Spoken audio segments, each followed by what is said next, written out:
Hello, everybody. Welcome back to the NBA Front Office Show. It is that crazy time of year. We've got rumors flying, all kinds of stuff to get into. We've got the draft just a few days away right now. And we've got, of course, free agency starting up right after that. And the summer of the trade. Lots and lots to dive into. I'm Trevor Lane. You can find me on Twitter at Trevor_Lane, joined by Keith Smith at Keith Smith NBA. Keith, how are you doing? I'm good, man. It's eye emoji season. It's DeJounte Murray. Kicked us off with 4 sets of the two eye emojis, and nothing gets people fired up on Twitter more than that. Let me tell a quick story. I know you know this story, but I don't think I've told it on the show before. It was the week of the trade deadline. I think it was on the Tuesday before the trade deadline. I'm not going to say the team or the player, but it was in the visiting locker room of the Orlando Magic back when we were allowed to go in locker rooms. Pre-game, a player came out and he said, "Hey, watch this." And he gathered a bunch of teammates around him and he tweeted the eye emojis. And then they proceeded to laugh for about 20 minutes at the reactions that rolled in to this. So if you think players don't know, they know. They like to have some fun with this stuff too. So just, caution that before you start looking at, so-and-so removed everything from his, see the puppy's fired up, man. He's ready to go. The puppy is like, yes, summer of the trade. Let's go. Summer of the hashtag summer of the trade puppy. There's a whole thing too before you go reading into the, they took this out of the bio, they added this to the bio, and all that stuff. Number one, who has time to know what these guys' bios look like before? I know. People are like, "Oh, did you see this guy did this on there?" I'm like, "How did you know what it looked like beforehand?" I don't know what it looked like. I don't even know what mine looks like. It's every once in a while somebody says, "What is your header picture?" And they're like, "Oh yeah, it's Sam Hinkie in Jordan Concord's from Summer League off a horrible camera phone about 5 or 6, 7 years ago." So yeah, but anyway, hashtag summer of the trade. At NBA Front Office Show. Dude, guys, every time there's a trade, throw that out there on Twitter. And we'll get summer of the trade. Trending. Summer of the trade. That's right. That's right. Speaking of which, let's just kick things off with this. Executives around the NBA expect a lot of trades for the same reason that we've been saying that, there's not much out there in the free agent class. A lot of teams that want to improve that feel like they're maybe a piece, maybe 2 away from really doing something.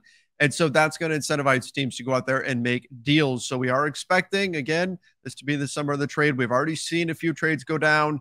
As I would be shocked if we saw no trades happen on draft night. I think there's usually going to be there's going to be plenty of activity there, even leading up to it, and then afterwards. It's the next few weeks are going to be like don't blink type season. Like I made a trip to the store, not just the store, but Costco, which that's never a short trip. No, right? that's a half a day.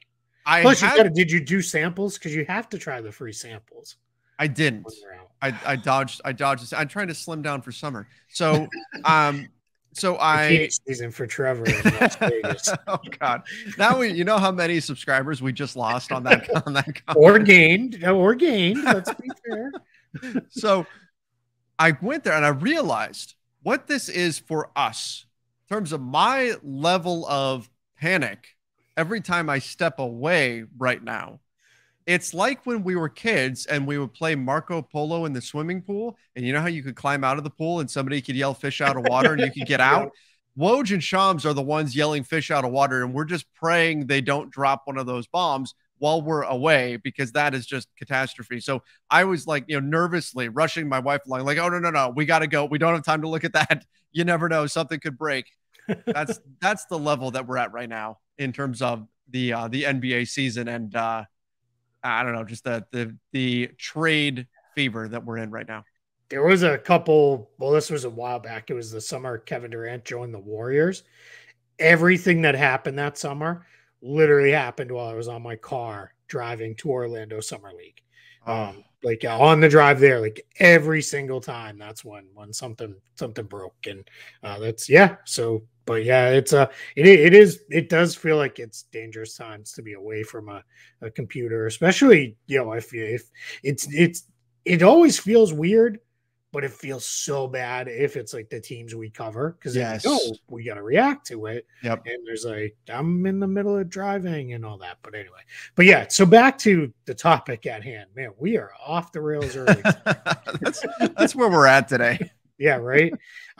Executives expect lots of trades. No less an authority than Tommy Shepard, president of basketball operations for the Washington Wizards, was asked, "Do you expect a lot of trades?" And he said, "I do. I think there'll be a lot of movement."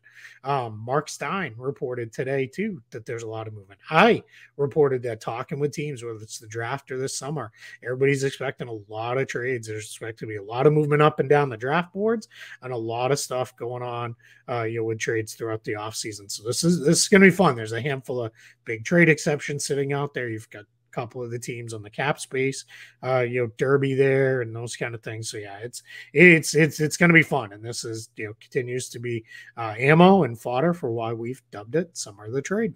That's right. That's right. Going to be an exciting one. Can't wait to get into everything. Speaking of which, the Knicks looking to make some moves. They want to try to shed some salaries to create some cap space.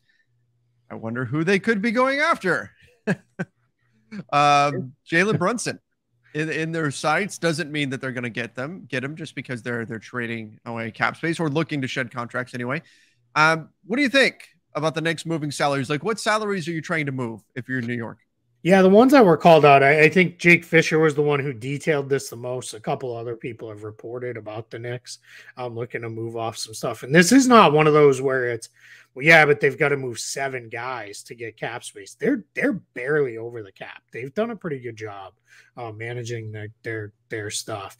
The 3 people whose names come up most often, Alec Burks, Nerlens Noel, and Kemba Walker, all very movable contracts. All are expiring or pseudo expiring. Burks and Noel each have team options next year, so from the team side it might as well be expiring. Walker is on a true expiring contract, and they're all between 8 and like 11 million, so very easily movable contracts for just about anybody. So you move in, if you could move 2 of those guys, and then maybe if you could do a trade for a bigger deal like Evan Fournier or something, then all of a sudden you're in range to go chase a max free agent or 2. And well, not 2, I shouldn't have said 2, but 1 for sure. And whether that's Jalen Brunson or if yesterday's news is to believe Kyrie Irving, potentially, or what it does too is it does, well, maybe you could do a sign and trade and only have to send back a smaller salary to Dallas for Jalen Brunson or to Brooklyn for Kyrie, if that's the way they went it, because you could always do, all right, some matching salary plus our cap space is how we bring in the guys. So this doesn't surprise me at all. And this is why the Knicks set themselves up this way, to be flexible with the contracts. Yeah, exactly. So this is something that's going to be, it could end up being something. It could end up being that they just free up some space in order to free up space. Yep. You never know exactly how they will utilize. Or it could be nothing at all, and they just roll back with the, a lot of the same guys too. That's a option as well. But the Knicks they're in play on different stuff here, and that's it's good too. And I think this is not a hey, we're in play. Who's the 9th best free agent? Let's give him a max contract, like the Knicks used to be, years ago. Like this is more of a, all right, we really want to do something. We've got a targeted guy in mind. Then let's make this. And that's what I think we're going to see this week, especially leading up to the draft and then leading into free agency, is a lot of deals arranged, even if they're not officially executed just yet, but arranged to be deals where it is, we've got a target in mind that we feel like we're going to lock in, and we're going to make the deal, in order to be able to pull that off. That's I think what we'll see quite a bit of here over the next week or so. Exactly. I've just been handed an urgent and horrifying news story. Tell me I caught you off guard with that. You did. Yes. I don't know what to read into this, but Bleacher Report just said that the Pacers have rejected an offer that would have sent them Russell Westbrook, Talen Horton-Tucker for Malcolm Brogdon. This is from Jonathan Gavoni of ESPN. That's where the Bleacher Report was getting this from. And the 2026 first, which that makes no sense on the surface. First of all, that stuff doesn't add up to Malcolm Brogdon. That's a lot of salary going back. Yeah. That'll be a lot of cap for the Pacers to eat there. I don't even know if they have the ability to do that. And the 2026 first also isn't available via trade unless the Lakers were able to work something out with the Pelicans and get them to take the 2024 first and not the 2025 and give up their ability to take the 2025 first. So there's some things in there that's a little fishy just because factually it doesn't seem like that's a workable deal, but interesting nonetheless. If that was really a proposed deal, Westbrook, THT, and a first, that's a lot of stuff that you're putting together if you're the Lakers for Malcolm Brogdon. It feels like there's some pieces missing to that, but could be important in terms of the Pacers' interest and the Lakers' interest moving forward here. Yeah, I mean, it's 22 million going out on the Pacers side, roughly. Maybe 23. Brogdon might be at like 22.7, but he's in that range. 57 going out on the Lakers side.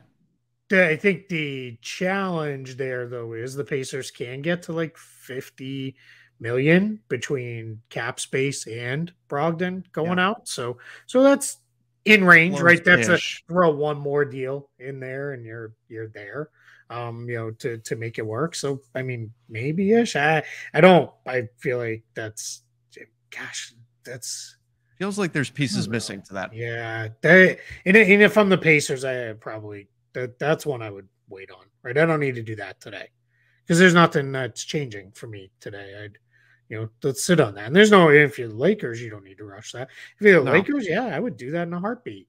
You'd free a ton of cap room. Yeah. If you did something. I mean, you clear a lot of salary, not necessarily cap room, but you clear a lot of salary. You'd be able to use the full non-tax pyramid level. Right. And so probably. That's where it'd be close because you'd still have to fill out the roster. I'd have to run the actual math, but it would be very close. Yeah. So that's interesting there. But then again, that 2026 first, that caught my eye because I went either that's wrong or they've got something worked out with the Pelicans where the Pelicans are going to give up the ability to take the 2025 first, which again, I don't see that as necessarily a likely scenario. My guess, I think it would be more likely that was just incorrect and they meant 2027 or something like that versus there was some other arrangement set up with the Pelicans. Yeah, unless there was language, if the Pelicans do this, then sure you get this pick, or otherwise it'll be this pick or whatever. Yeah, that's that's a little weird, but yeah, interesting. I mean, interesting. I thought you were going another Bleacher Report way. Is there something else? Yeah, I mean, I don't know if you need to play the I'm drop. not going to hit it again. But the drop almost scared me, to be honest. It's Jake Fisher had a thing that says there's been consistent word among league personnel of Washington exploring various trade options for a veteran point guard with packages around the number 10 pick. So that's, now I'm going to start very speculatively chaining some stuff together here. Yes, the Wizards need a point guard no matter what happens with Bradley Beal. But if I'm going to trade a draft pick to go get a veteran point guard, I want to feel pretty good that I'm going to have Bradley Beal back in the fold. Otherwise, I can go do a get by point guard for a year or two while I kind of rebuild this. If Beal's leaving, I continue to believe Bradley Beal is re-signing there. I also think his whole I made a decision thing is like if the decision was I'm leaving and going to any other team, boy, we're going to see some tampering stuff. Really raised up the flagpole with that one. So yeah, but that's just my thought is maybe they do feel pretty good about Bradley Beal staying, and that's how they're gonna work things going forward. Yeah, I do think he winds up staying, and I hadn't thought of the tampering angle. Yeah, if he's really announcing now that he knows what he's doing, that suggests if he goes somewhere else that there's already been communication. Which, I mean, look, the NBA just took second-round picks away from the Miami Heat and the Chicago Bulls for this kind of stuff. So I think that is, like you said, that's a pretty strong sign that he is indeed sticking with Washington. Hey, before we move to our next topic, because I don't think we actually put it in the show rundown, we should just acknowledge the passing of Caleb Swanigan. Yes, former NBA player. Really sad news. Only 25 years old. Passed away. I don't know if it was last night or early Tuesday. It was one of the two. Just really, it's sad news. I remember meeting him at Summer League his rookie year and just kind of one of those media scrums and how excited he was to even be at that point of his career. Like, just like this is a great, like he was just over the moon to be, playing in summer league, which is, one is that's kind of cool because a lot of guys are kind of like, oh, I got to go through this whole thing. But he was like super excited. So just, we're really, really sad news to, hear of his passing. I want to make sure we acknowledge that. Yes. Yeah. Absolutely terrible. I mean, the kind of, obviously you're not expecting to see something like that. We got that first thing this morning. Yep. Terrible, terrible stuff. Yep. All right, let's talk a little bit about the Charlotte Hornets and Mike D'Antoni. A meeting of the Mikes. Mike D'Antoni meeting with Michael Jordan. I wonder how this meeting is going to go.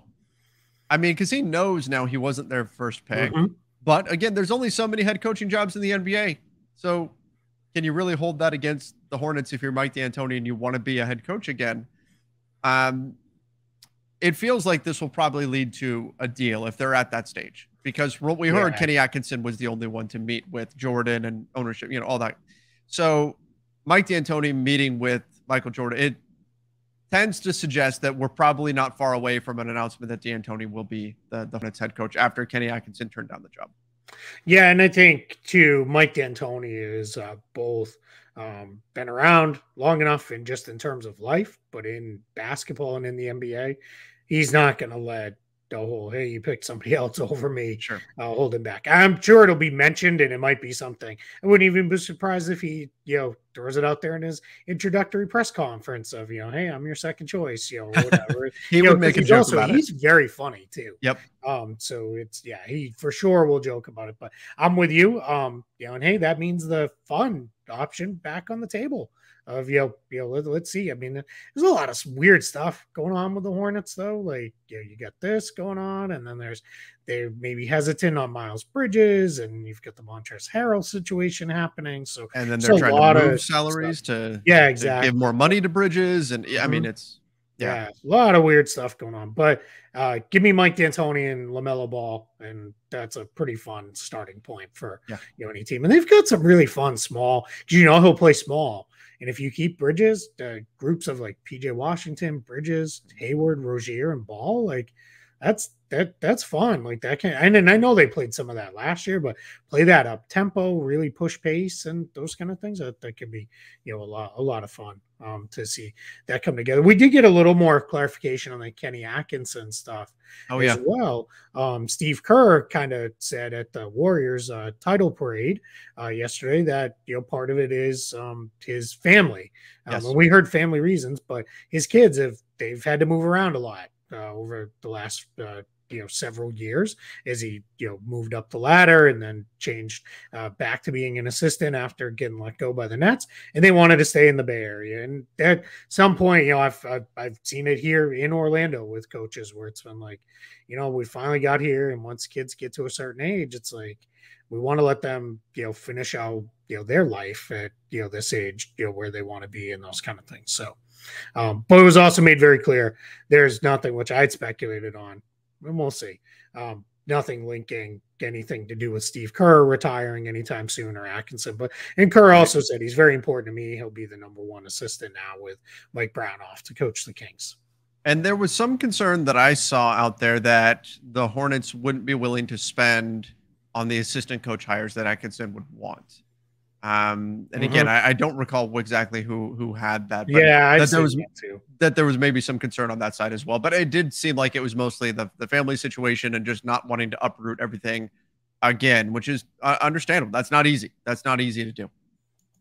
No, yeah, absolutely. Yeah, I mean, I bet in the end, if we find out, we'll find out it was a little bit of a lot of things. Yeah. But I'm going to, until we have reason to believe otherwise, I'm going to go with the family stuff probably trumped all for him. All right. Draft odds are on the move right now. It's a little bit strange because here's the thing, like odds don't tend to move without there being a reason, without somebody knowing something, at least move significantly anyway. Minor movement, sure. But we're starting to see Paolo Banchero, his odds of becoming the number one pick going way up. Like from a plus 1,600 to like a plus 250, which, and you mentioned, I didn't see this, but you mentioned to me before we went on the air here that he actually became the favorite at one point. So something is going on. And Keith, you've got insight into the Orlando Magic organization. What do you think is happening here? Like, this is, I don't want to say it's unprecedented, but it's pretty unusual to see stuff like this happening. Yeah, so the other day, Jeff Waltman did his, it might have even been yesterday, but he's for those who don't know, he's the president of basketball operations for the Magic. He did his customary pre-draft media availability, and he was asked, it had been reported and the team had shared that Jabari Smith and Chet Holmgren had come in to meet with the team. And work out with the team. There had been nothing on Banchero. He was asked specifically, has Paolo Banchero been through? And he gave a very insightful, long answer about, hey, it doesn't always benefit us or the players or anybody to release that information. And in the end, he didn't answer the question, yes or no, which was his long answer there. So that led to some speculation. Sometimes teams put up smoke screens of, we're not going to meet with the guy we really want. I think by this point in draft week, we're all looking and grasping onto any possible straw we can find for stuff. But there has been a lot of speculation, and a lot of really smart draft people have started to come out and say, Banchero might be the most sure thing of these top three guys. And he fits kind of a need for the Magic because he's probably more of a 4 than he is anything else in the league. And he's got a good skill game. He's a good passer, should be eventually a pretty good shooter. He can do a lot of different things. So there's a lot of stuff at play here. One thing I've learned really with this particular front office in Orlando, they don't leak much. They run a pretty tight ship. Not much gets out of there. They tend to operate pretty quietly. If you need any evidence, is usually their draft picks aren't often one of the ones that's leaked 4 picks ahead like other people's are. They're also their trades, like think about the Vucevic trade, the Aaron Gordon trade, come from out of the blue, out of nowhere. Yeah. More often than that, it's from the other side. That has kind of put stuff out there. So they kind of go about doing their business pretty quietly here in Orlando. You can insert the joke of, because who cares, right? And I know somebody will, but I stole your thunder and made it for you there. People want to do that. But the reality is, I don't think anybody knows. Jabari Smith is back, I think, at most books as the favorite again at the top. I tend to think that's probably where it will go on draft night number 1. But I think, there's legitimate suspense here. 2 days out, two days and 4 or 5 hours out from the draft that we still don't really fully know. So we talk about reading between the lines or trying to figure out who benefits. Could this be somebody trying to get the Rockets to do something? It could be. I mean, because that's the way the draft is expected to fall, right? It's Jabari Smith at 1, Chet Holmgren at 2, and then Banchero following it at 3. If the Rockets are really set on like, hey, at 3, we're getting the guy that we would have at 1, and then suddenly it's not going to be that guy that's there, wouldn't that could put pressure on them to do so? And again, this is just me kind of spitballing here, but that might make a little bit of sense. Or just to create some uncertainty in terms of what's going to happen there and create more incentive for somebody to try to move up. My whole mindset on playing games with trading draft picks really ended and I apologize because it's not to always make this the Celtics thing, but when they traded out of number 1 to number 3, and then made it very clear right after to anyone who would listen, we were going to take Jason Tatum number 1 overall. Right. But we thought, we can still get him at 3 because Philly wants Fultz. Everyone under the any planet knew Ball was going to the Lakers at 2. Yep. So it was, we knew we could get Tatum at 3, and we picked up an extra pick in the process. And I think that was for me, that was you might have something there. And that was only a couple years after Philly kind of snaked the Magic with, we know you want Elfrid Payton, so we're going to take him, and then we're going to force you to trade us something extra so you can have him, because we really want to draft Dario Saric and then have him later, come over later. So I do think there is some gamesmanship here for sure, probably factoring in, but the books changing their odds, that's a little weird. That's more. That usually means something, and sometimes I think they just get it wrong, but other times it's different. And this isn't even one of those ones where it's like, right, we know, and I'm not picking on the Lakers, but the Lakers get artificially inflated odds every year. Oh yeah, they know they're going to get 1 billion Lakers fans betting on the Lakers to exactly. win the championship or whatever it is, because it's just how it works. There's certain teams that can move lines. Yeah, absolutely. And the Warriors are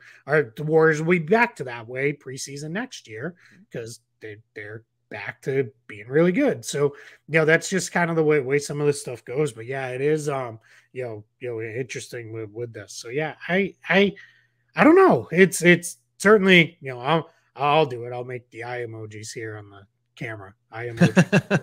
So yes, that's where I'm at with it. It raised my eyebrows for sure. All right, sticking with the draft theme, the Kings pick at number 4 is very much rumored to be in play. Yeah. We've heard a few different. We've heard the Hawks in on number 4 with the Kings, but not involving John Collins. It sounds like flip-flopped. Yeah, right. Collins, but not involving 4. Yeah, right. All kinds of crazy stuff. It feels like the top 3 are probably going to stay where they are unless something crazy happens between now and the draft. Which certainly I bet if something crazy happens, it's between those 3. Yeah.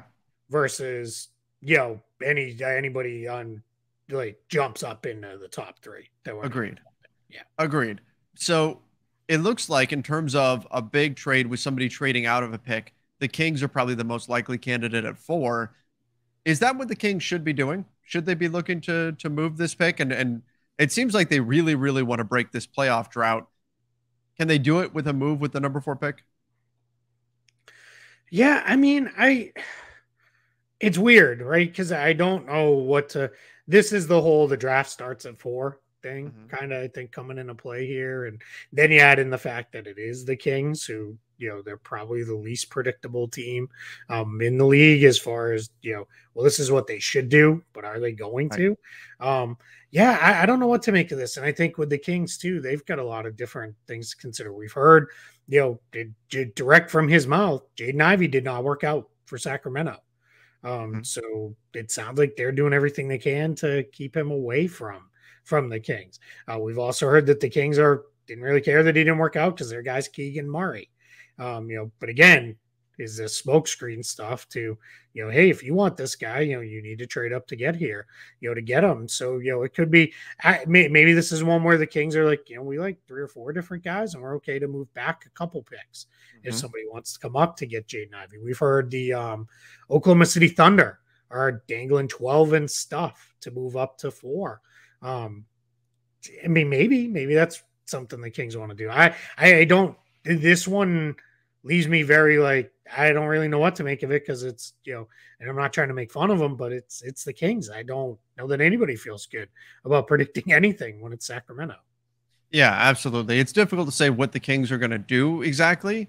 And I guess it just makes for a more intriguing draft night, right? I mean, if we've got all these picks that are up for trade and on the move, but Sacramento, if they find something they really like, I wouldn't be opposed to it, particularly because of what they've got already set up on their roster. It just depends on what they could find and what people are willing to give for the 4th pick in what's been considered a 3-player draft. Yeah, absolutely. Hey, speaking of intriguing draft nights, spend it with us. We're going to be live on YouTube for at least the first round. We'll probably bow out at some point in the second round because both of us will have other things we're going to have to move on and do, including me updating.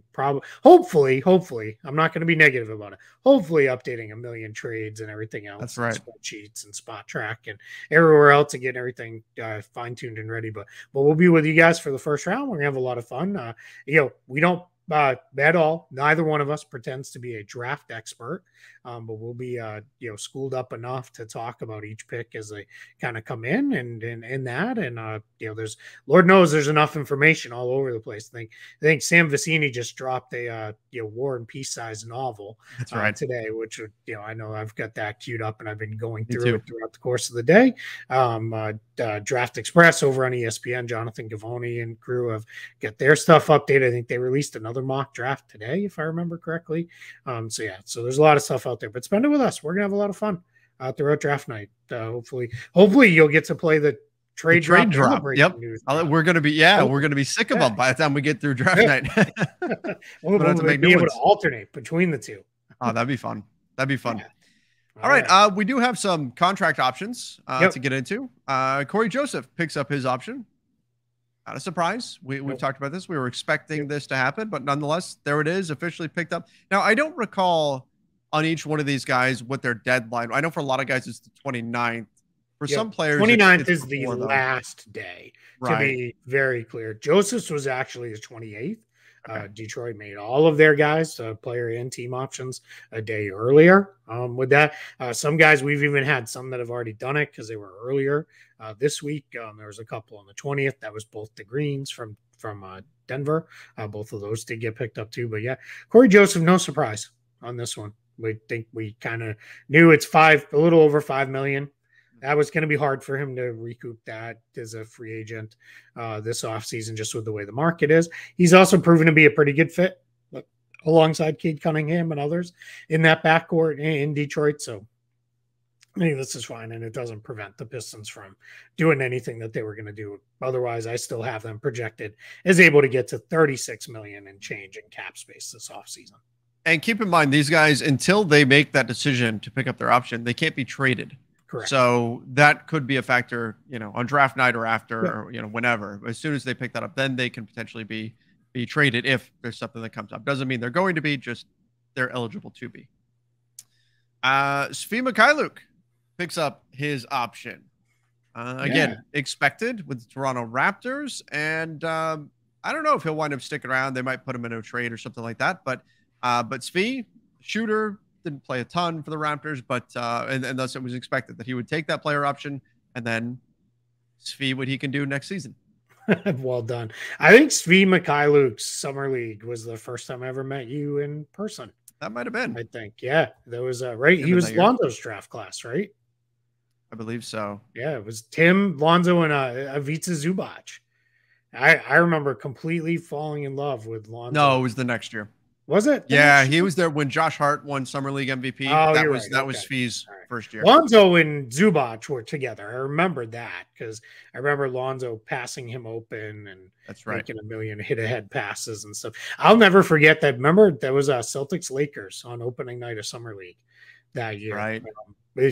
Now Tatum had already played because they played in the Salt Lake City one. Right. But I remember that. I remember Thomas and Mack was full. Oh yeah, it was full for the 2 games before Celtics Lakers, and it sounded like a playoff game in there, which was a lot of fun for a bunch of dudes who played 20 minutes. Yeah, it was great.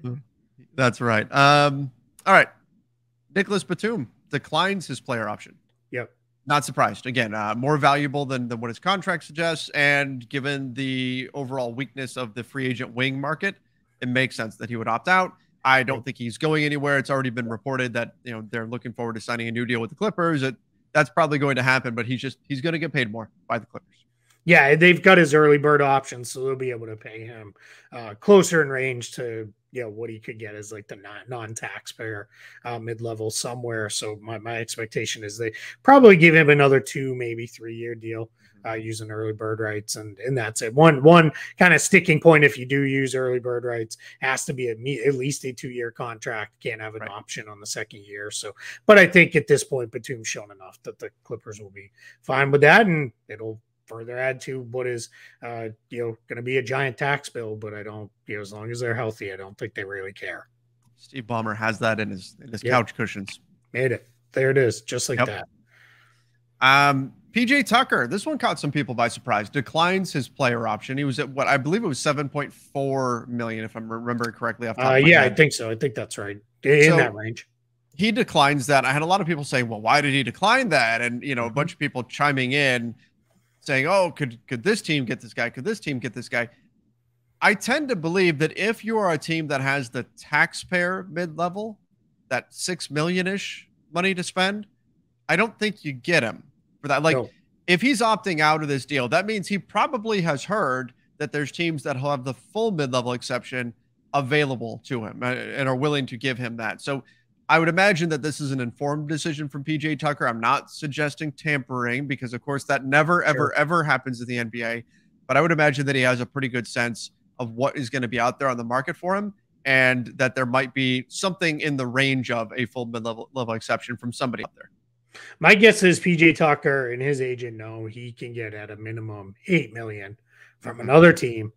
And they also know at age 37, locking in an additional guaranteed year is better than one more year of salary. So my guess is I don't think he leaves Miami. I think he re-signs with Miami. They just re-up him. Might even be for the same amount that he just declined, but just re-sign him for that amount. They can go up to about 8.4 million is what they could pay him. But you re-sign him for that same amount using his non-bird rights. And then what you do is you give him that, and then you move, add a second year onto it. Now he's got an additional year of, kind of control on his side. And, because again, he's 37. He'll be 38, right around the start of the playoffs.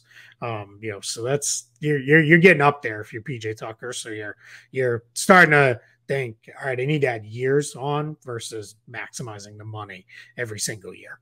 Right. And then you're at that point where it's time to make sure that you can get as much as you can and then close things out and right off into the sunset.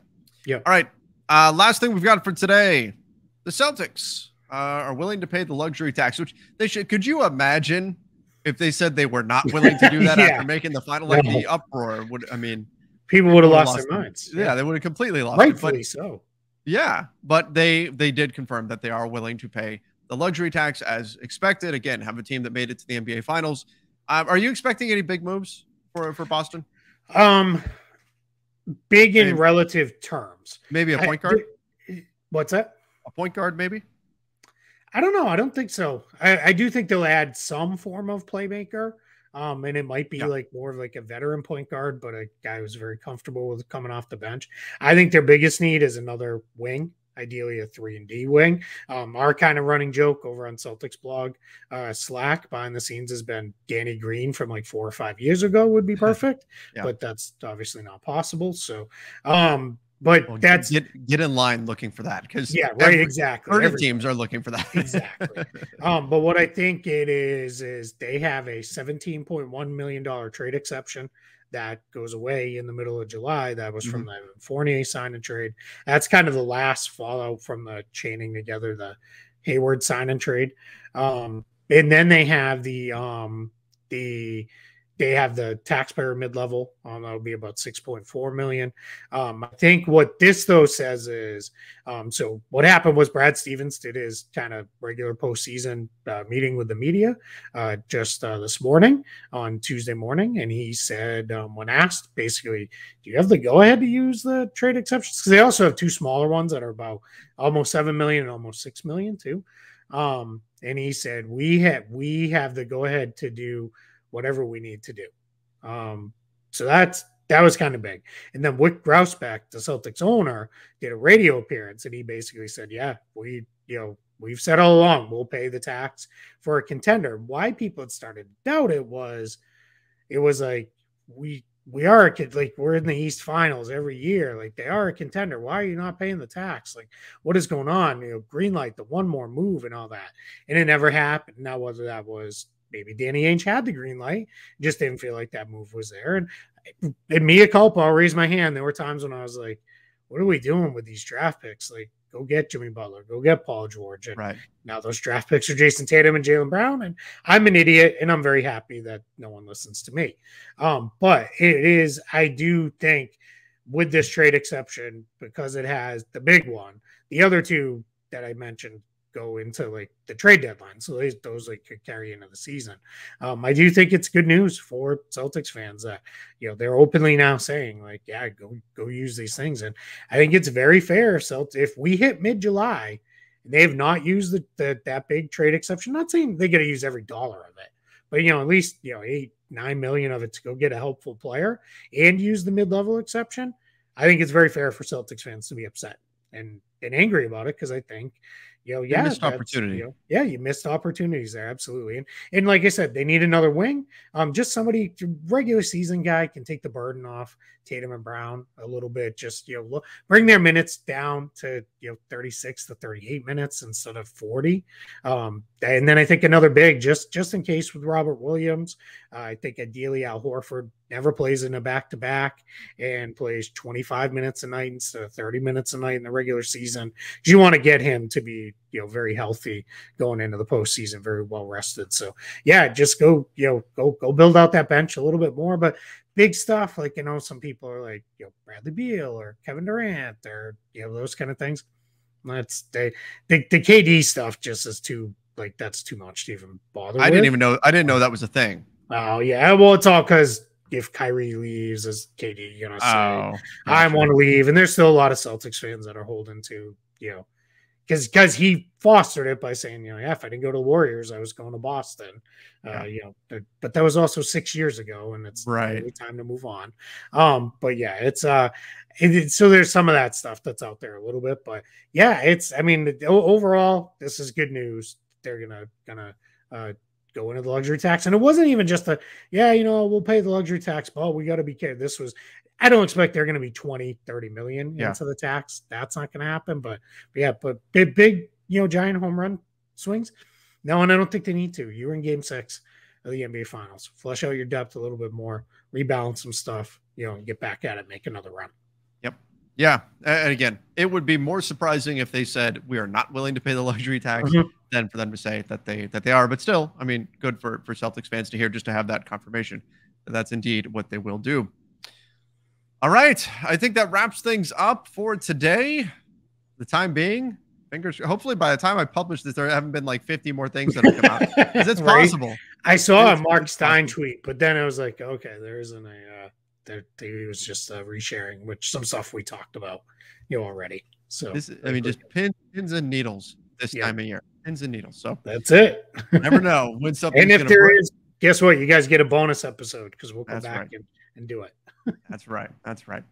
All right, everybody. Make sure you do subscribe to the NBA Front Office YouTube channel. Don't forget to also subscribe over on Apple Podcasts. Give us that 5-star rating and review. Till next time. See ya and stay safe.